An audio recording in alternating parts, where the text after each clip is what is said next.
Hello, it's still me. I just wanted to do a short recap because I couldn't remember if I had mentioned everything in the previous video. So, in short, unless I get sidetracked, my doctor has been trying to get us help for 6 years, and we have been turned down for help every single time. As a last ditch effort, she sent a referral through to I live in Wellington.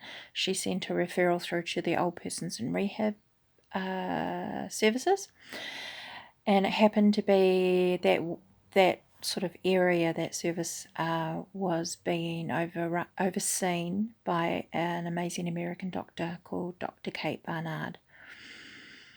I think if it had been any other doctor who wasn't familiar with M.E, we would never have got in. But she took the case, and I was admitted. I was basically treated like a brain injury patient, which was brilliant because I don't know how. I guess in some ways it can be seen as a brain injury because of the cocked up wiring and the pain receptors being turned on when mechanically there's no pain and stuff like that. I'm not saying ME is a brain injury. I'm saying they just reviewed me from that standpoint. So everything was stripped back to basics. I wasn't allowed to get up and get into my chair by myself. Wasn't allowed to go to the toilet in my electric chair. For several days I was manually transferred using their transfer equipment. And then they slowly built that up. Now, in my time there, I was in there for just over 8 days. My time there, I got to see a physical therapist who, rather than approaching me, this is where Dr. Kate was amazing. She was educating the New Zealand team, who were very much on my first night, and they were very much, positive mental attitude, get some exercise, lose some weight, you'll be fine. It's a psychological disorder. However, over the time I was there was a sea change in approach because I was having symptoms along the way of if I was watching someone chop vegetables on TV, my arms would get exhausted. Light sensitivity, sound sensitivity.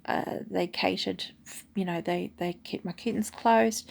When I had to go for scans and x-rays, I had eye mask and earmuffs. They really just respected where I was at and what I was dealing with. At the same time, we were able to speak with an occupational therapist. As I said before, we were looking at a maximum of a 2-year lifespan because of the deterioration of, my organs being poisoned by the cascade of medication. So that got addressed. Equipment got addressed. We had to fight for 2 years to get a bathroom chair. We had to crowdfund to get a wheelchair. We've had to crowdfund to get a bed. Now the occupational therapist has got me a commode for the bedroom, which it takes some mental gymnastics to accept, but it's all helpful. A wheelchair, a manual wheelchair, so that I am not spending any spoons trying to get in and out around the house or anything like that. Basically, Mark does all of my movement for me, which in actual fact saves quite a lot of spoons. I find, that my spoons are being spent more wisely. We talked about the boom and bust cycle, and when they started talking about, graded exercise, Dr. Kate kind of came in and she said, no, we're talking graded movement.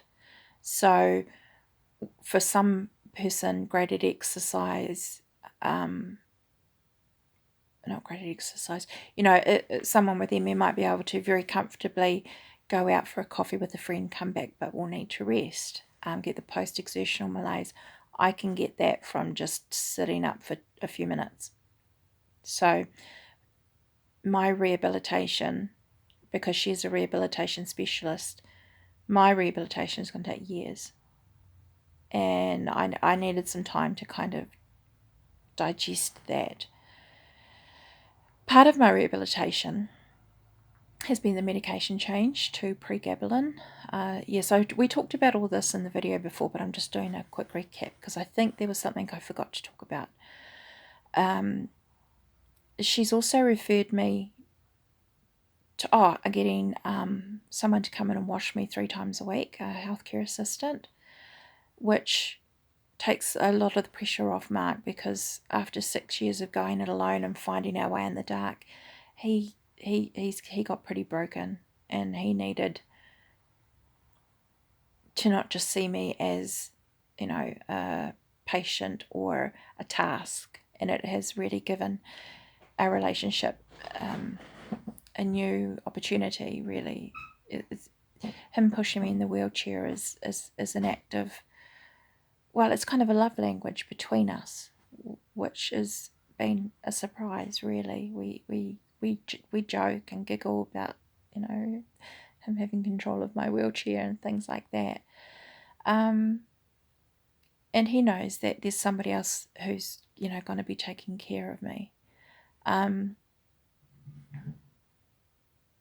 The other part is that I'm being referred to, community occupational therapy, who we haven't seen them yet, but they're going to be helping me to find ways of doing my art. They might have equipment that'll make that less taxing. But the big thing I wanted to talk about was a neurological psychologist. Now, these are people, one of the things that they deal with are amputees who are dealing with phantom limb pain. And this is where the brain injury thing comes in as well. My brain really needs wiring. Like when I said to her about the chopping vegetable thing, she said, "Oh yes, well that's blah blah blah blah blah blah." And I thought, shit, it has a name. You mean it's a real thing? Because I've just been told I'm nuts, and for the last however long, but it's a thing. It has a name.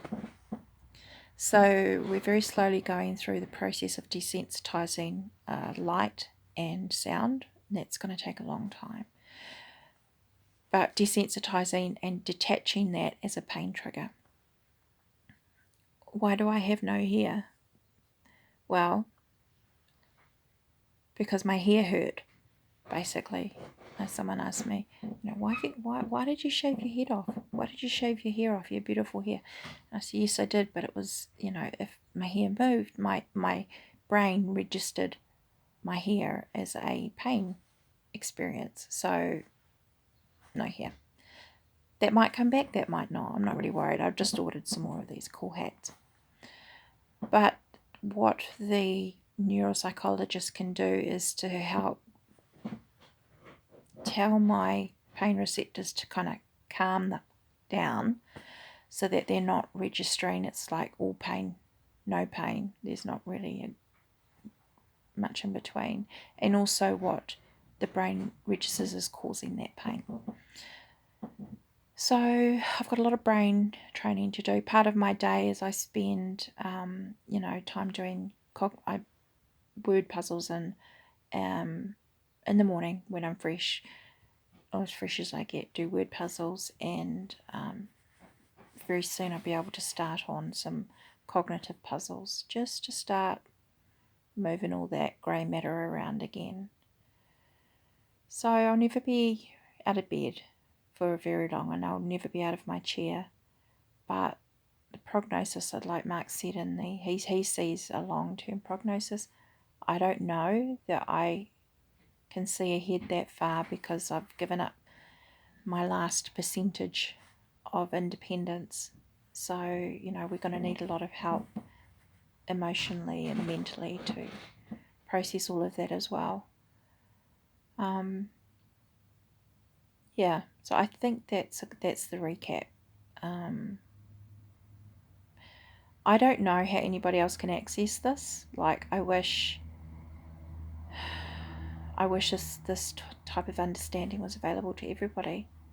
and that this type of, if we'd had this care when we needed it 3 years ago, I would already be 3 years further along. I would not have deteriorated as quickly. But you can't think like that. It's happened now. And we were at our absolute bottom. My view was that my family would be so much better off without me, because I was holding everything up. They couldn't go on holiday. I couldn't even be left alone for more than a few hours. And so I was kind of thinking, well, I'm just going to wait till the littlies are old enough, and then I'll just let them get on with their lives, and they will be better off. And that's a tough place to get to. I don't feel that way anymore, and I made a promise to Mark that I would not push anymore, and that means in every aspect. And he made a promise that he will always be there with me. So we've been married 11 years now, and I've been sick for 6 of them. And it looks like we've got a whole bunch of years, hopefully, ahead of us. And I said in previous videos that, this isn't living, this is just not dying. Well, I'm not dying. I'm getting ready to live. So I'll sign off now before I get in trouble. That's something I got to get used to. It's like, no, can't do anything. I just wanted to clarify, because I sort of got a bit forgetful. So, who knows? If I get a flu or a cold, that's going to happen, and I probably won't survive. But barring any, bugs or bad bugs or unexpected things that we have no control over, like a stroke or an aneurysm or a heart attack, I should be signing on as the M.E Goddess for some time yet, albeit bedbound, but not dying. I think that's a win. Okay, so thank you very much for watching. Thank you for following my journey. And for other spoonies out there, Mark and I are going to do everything we can, make as much noise as we can, so that everybody has the same opportunity that we've just had. Because we were a family in crisis, and I was a woman with no hope. And that's changed, and everybody should have that chance. Okay. Ta-ta for now.